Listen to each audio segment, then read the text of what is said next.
el que presenta són tota una sèrie d'articles que es van anar publicant entre 2008 i 2018 al Periòdico de Catalunya. Sí que amb tot el llibre de Cròniques de l'ADN es pot veure que el que jo he intentat és dir que la reflexió científica és central per a la nostra societat. Jo insisteixo en que si hi ha una aventura fascinant per a la nostra espècie és l'aventura de la ciència. És a dir, l'aventura d'intentar entendre el món en què vivim.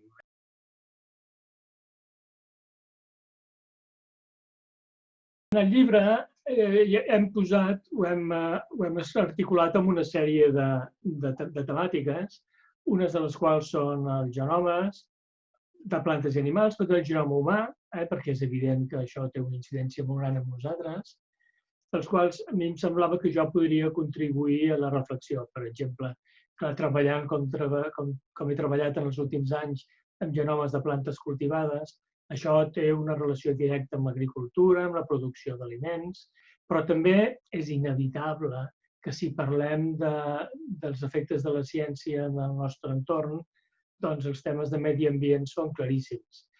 Un altre tema que també va apareixent són dos temes, diguéssim, ja una mica més socials. Un d'ells és la política científica a l'estat espanyol. A mi em sembla que a Espanya la ciència no ha tingut mai la rellevància que havia de tenir. I després hi ha altres temes. Jo he tingut l'oportunitat de participar en diversos comitès d'ètica de la ciència i això crec que és una reflexió també que pels científics, però també per la societat és important.